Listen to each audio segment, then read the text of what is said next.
Hello. Uh, I wanted to post something kind of like from an old man getting older type thing. Advice, maybe it's a question, I don't know. I want to say something about strength of resolve, strength of a person. You know, there's an old kind of training that I never heard of it in the Marine Corps. However, in law enforcement, I heard it once or twice. And the philosophy is this. We all that go to the gym from time to time or have a life to where we work out. We go for a walk or we go for a bike ride or whatever the case may be. Sometimes we are at a point, especially if it's repetitiveness. We go to the gym every day. There is a time at some point during that process, no matter what you do, that you just don't want to go. It's too hot. You make all these excuses or reasons, which turn out to be excuses, in your head.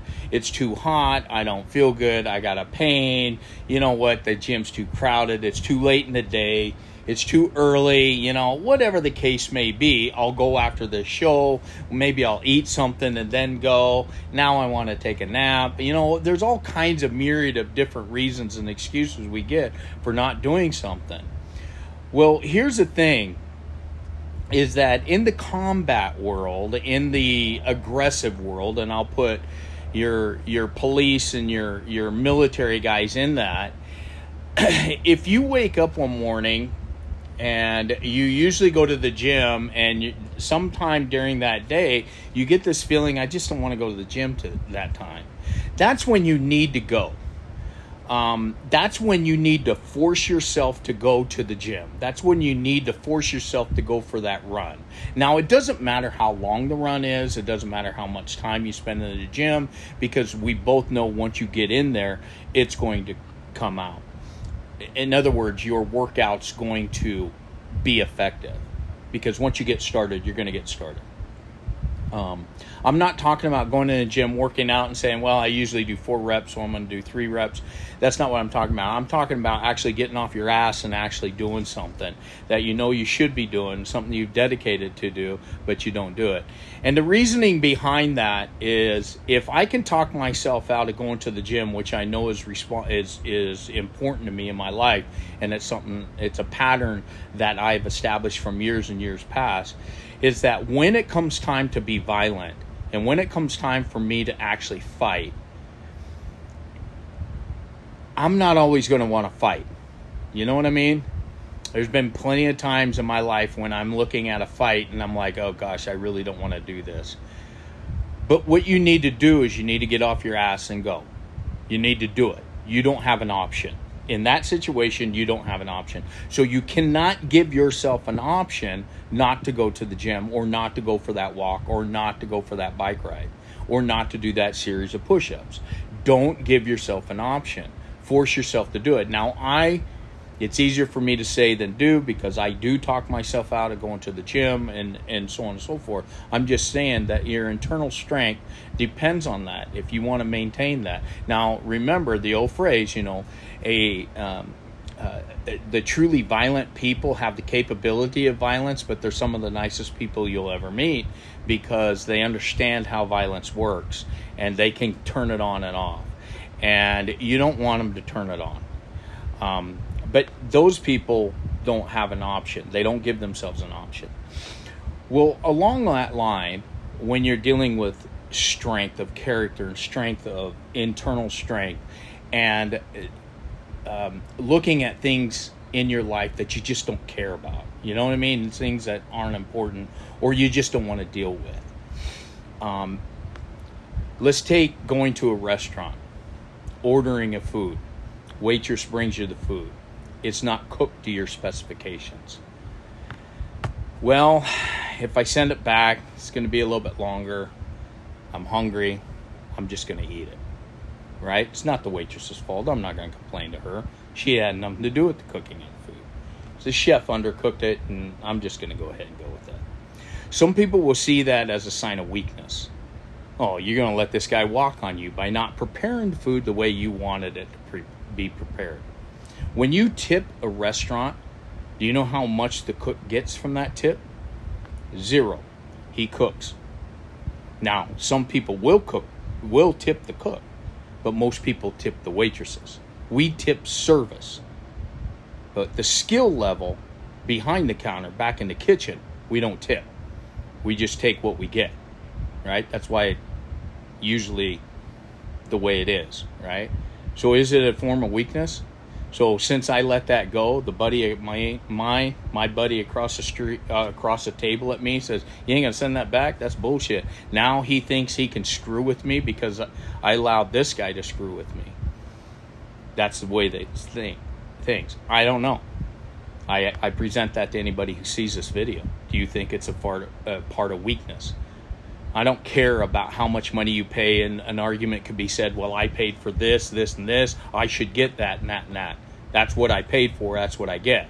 I'm talking about the internal, my dialogue that I just said. If I send it back, this is fine. I'll just eat it the way it is. Didn't get what I wanted to, so I didn't send it back. Am I weak? You get something from the store in a package, you open it up, and it's crushed. Crackers or whatever, it's crushed, dissolved. Do you take it back? Or do you just take that crackers and you just put it in some soup? I don't know.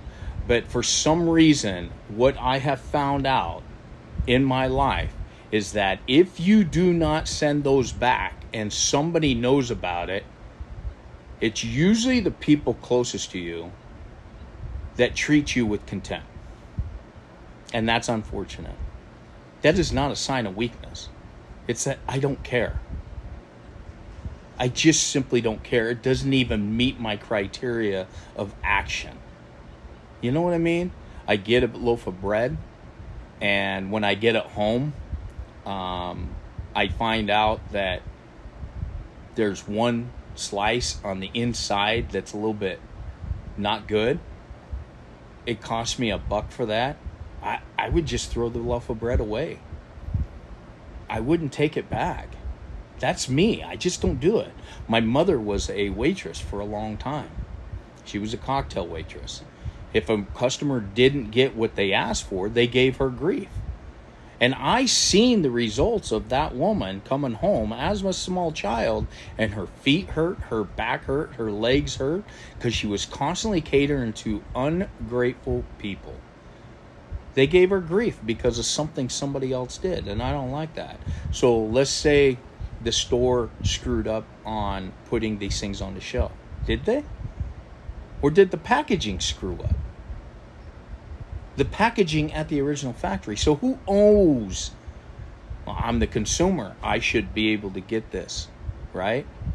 But if I don't send it back, does that mean I'm weak? I don't know. Maybe somebody can tell me. I don't think I'm weak. Maybe I am, and I just don't know it. I don't know. Maybe my confidence level's down because the older I get. Maybe I need to take some more B12.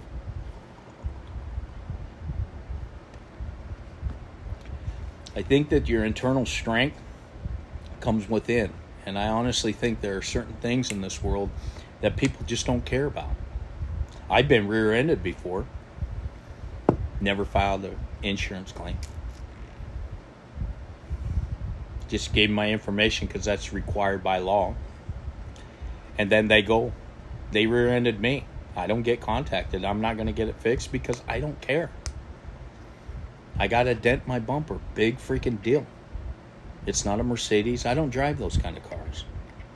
I don't drive Mercedes and Lamborghinis and $200,000 Teslas and all that stuff. I don't care. I drive working vehicles.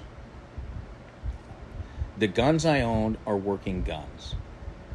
My house is a lived-in house. I don't entertain. My friends who know me know that they're always welcome to come to my house. If somebody comes in and says, why don't you fix that? Oh. Haven't got around to it yet. I understand that sometimes we get lazy. But lazy is not an indication of somebody's strength. Marines, one thing that I learned in the Marine Corps, and I learned early on, and it followed me around everywhere, is a Marine can fall asleep anywhere, in any position. In a combat zone,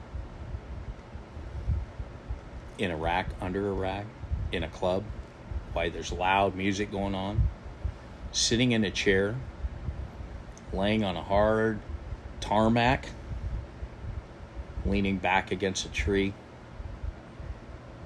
curled up in the sand of some foreign country. A Marine can sleep anywhere, in any position.